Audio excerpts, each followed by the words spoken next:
Bayangkan Anda memiliki bisnis. Pertanyaan terpisah mungkin ada di kepala Anda, bagaimana membuat pelanggan tetap kembali? Jawabannya sederhana namun powerful, yaitu dengan memahami dan menjalin hubungan pelanggan yang baik dengan pelanggan. Hari ini kita akan bahas sebuah konsep penting yang merubah cara perubahan bisnis customer relationship management atau CRM. Saya Vincent Winata dengan NIM A12 2024 akan menjelaskan mengenai CRM itu sendiri. Mengapa ini penting? Karena riset menunjukkan bahwa meningkatkan retention pelanggan hanya sebesar 5% saja meningkatkan profit hingga 25 bahkan 95%. Bayangkan itu. Jadi mari kita mulai perjalanan memahami pelanggan dari awal. Nah, pertama kita perlu tahu siapa sebenarnya pelanggan kita. Ini bukan pertanyaan mudah. Mari kita lihat kisah nyata, yaitu ada sebuah bank yang membagi operasi mereka menjadi divisi kantor cabang dan divisi kartu kredit. Masalahnya, mereka tidak tahu kalau nasabah cabang juga bisa pemegang kartu kredit mereka. Contoh lain, di mana perusahaan makanan kaleng mereka menjual produk di ribuan toko tapi tidak tahu siapa sebenarnya yang membeli. Atau Microsoft, dahulu mereka hanya tahu 90 perusahaan dan 25 juta pelanggan dari kartu garansi, padahal mereka punya lebih dari 100 juta konsumen. Nah, jadi pertanyaannya bagaimana kita mengidentifikasi pelanggan? Ada 10 langkah sistematis untuk mengenali pelanggan, yaitu define, definisikan apa yang ingin diketahui, collect atau kumpulkan data, connect, hubungkan data dari berbagai sumber, integrate atau integrasikan sebuah informasi, recognize atau kenali sebagai individu, store, simpan dengan aman, update, perbarui terus, serta analyze atau analisis pola. Provide, berikan layanan personal kepada pelanggan, dan secure, lindungi data-data pelanggan itu sendiri.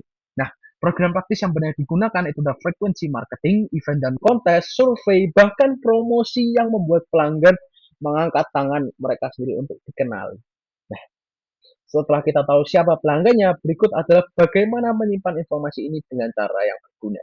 Database pelanggan adalah fondasi dari semua strategi CRM. Database ini perlu mendukung 4 fungsi CRM strategis. Tahu pelanggan yang ingin ditargetkan, CRM operasional, otomisasi proses sehari-hari seperti sales, marketing, dan service, CRM analitik, mining data untuk keputusan strategis, dan CRM kolaboratif dengan berbagi data dengan mitra untuk lebih baik melayani pelanggan. Nah, apa saja yang disimpan di database? Yang pertama adalah informasi kontak dasar seperti nama dan sebagainya, riwayat kontak dan transaksi, peluang penjualan saat ini, preferensi komunikasi, dan masih banyak lagi. Tapi database bukan sekedar penyimpan data. Ya harus terus dirawat, update reguler setiap transaksi, hapus duplikat, bersihkan pelanggan yang tidak aktif, dan terus feeding database dengan informasi baru dari setiap transaksi. Nah, sekarang kita punya data yang bagus nih. Pertanyaan selanjutnya, apa kita memerlukan semua pelanggan yang sama? Tentu tidak. Konsep ini disebut customer portfolio management. Kita membagi pelanggan menjadi kelompok-kelompok yang berbeda, disebut segmen. Setiap segmen mendapat strategi dan value proposition yang berbeda. Mari kita lihat contoh nyata, yaitu Häagen-Dazs, di mana sebuah perusahaan es krim dulunya menargetkan es krim untuk anak-anak. Tapi mereka menemukan bahwa mereka bisa menargetkan dewasa dengan packaging dan positioning berbeda. Hanya dengan mengubah variabel segmentasi, mereka membuka pasar baru, teman-teman. Nah, lalu bagaimana caranya untuk mensegmentasi? Yang pertama itu identifikasi bisnis Anda dan siapa kompetitornya. Tentukan variabel segmentasi yang relevan seperti usia, lokasi, perilaku, pembelian, dan lain-lain. Yang ketiga ada analisis pasar dengan variabel-variabel ini, lalu nilai potensi setiap segmen dan pilih target yang paling menguntungkan, teman-teman.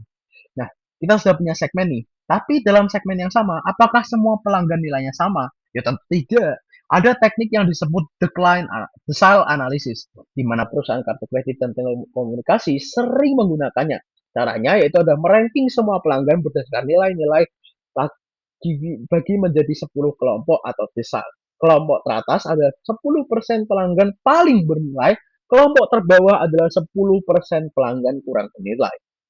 Nah, nilai aktual, nilai pelanggan berdasarkan apa yang sudah kita lihat dan ketahui sekarang.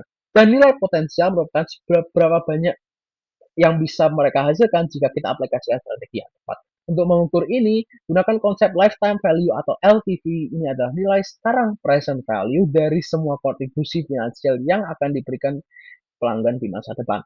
LTV membantu kita memutuskan berapa budget untuk mendapatkan pelanggan baru, layakkah mempertahankan pelanggan ini, atau target mana yang paling bernilai. Nah, berdasarkan analisis nilai, ada 4 kategori pelanggan, yaitu ada most valuable customer atau MVC, di mana pelanggan dengan nilai aktual tertinggi, mereka yang paling banyak berbisnis dengan kita, paling loyal, paling berkolaborasi, strategi yaitu harus dipertahankan. Yang kedua ada most growable customer atau MGC, pelanggan dengan potensi pertumbuhan tertinggi, mereka bisa jadi pelanggan terbaik kompetitor. Strateginya adalah kembangkan melalui cross-selling, longer retention, atau behavioral change. Yang ketiga adalah below zero atau busy, di mana pelanggan yang biaya untuk melayani mereka lebih besar dan revenue dari revenue strategi. Yang untuk strateginya itu berikan intensif untuk jadi profitable atau lepaskan ke kompetitor. Yang keempat itu ada migrators, nah ini yang paling banyak teman-teman, di mana pelanggan di antara basic dan potensi rendah. Strategi putuskan apakah ingin kembangkan atau tidak. Itu aja teman-teman. Nah, lanjut. Sekarang kita paham strateginya. Bagaimana menerapkannya? Adalah bagian implementasi project CRM dan ada 5 fase teman-teman. Yang pertama, fase 1 atau develop CRM strategi. Analisis situasi ini, eh, kembangkan visi CRM yang jelas dan customer centric. Tetapkan prioritas dan tujuan. Identifikasi kebutuhan people, proses, dan teknologi pada proyek ini. Contohnya seperti visinya adalah bangun dan pertahankan hubungan jangka panjang dengan pelanggan berharga dengan menciptakan pengalaman personal di semua titik kontak pada sebuah kafe, teman-teman. Nah, untuk fase 2 itulah build project foundation, di mana kita harus mengidentifikasi stakeholder seperti manajemen senior, pengguna sistem, staff marketing, sales, service, mitra, bahkan pelanggan itu sendiri. Yang kedua adalah bangun government structure dari perusahaan itu sendiri, identifikasi critical success factors, dan buat risk management plan. Nah, untuk fase yang ketiga adalah need specification and partner selection, di mana kita harus merekayasa proses bisnisnya mulai membuat BPM, active diagram, dan sebagainya. Modifikasi lalu launch, bukan salah. Maksudnya adalah lakukan gap analysis pada data, klasifikasi kebutuhan teknologi, tulis request for proposal untuk mengundang perusahaan yang akan kita ajak kerjasama untuk menerapkan sistem ini, dan pilih partner teknologi atau mitra yang tepat. Nah, di tahap implementation itu sendiri, kita harus customize teknologi, desain dan tes prototype, serta modifikasi lalu barulah launch ke operasional. Nah, setelah itu kita ada di bagian performance evaluation, evaluasi apakah proyek tepat waktu dan sesuai budget, evaluasi apakah tujuan CRM benar-benar tercapai. Mari kita lihat kasus nyata. Ada coffee shop dengan 7 cabang yang mengalami penurunan pelanggan. Biasa setelah dianalisis, ternyata tetap pelanggan tidak terintegrasi sehingga kantor pusat tidak bisa menganalisis pola dan memberikan ke pelanggan potensial.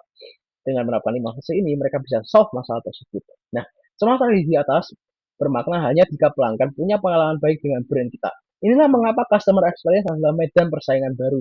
American Express riset, 60% orang bersedia membayar lebih banyak demi customer experience yang lebih baik itu. Itu sangat besar, teman-teman.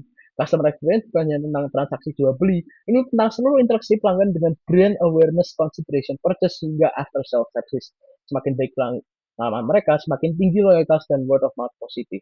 Nah, bagaimana membangun customer experience yang baik? Pertama, punya visi yang jelas dan customer centric. Kedua, bangun hubungan emosional. Riset menunjukkan 50% pelanggan berbasis emosi, bukan logika. Berikan konten yang relatable dengan kehidupan mereka. Ketiga, tampung feedback real time melalui email follow up, survei, dan media sosial.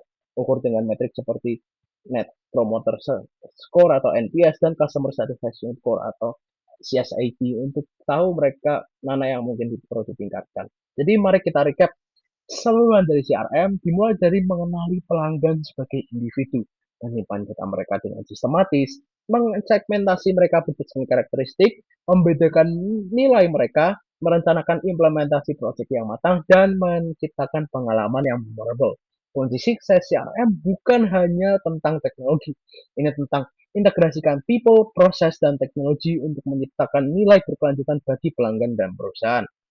Dengan memahami CRM, Anda tidak hanya menjalankan bisnis, Anda membangun hubungan yang akan membawa bisnis Anda ke level berikutnya.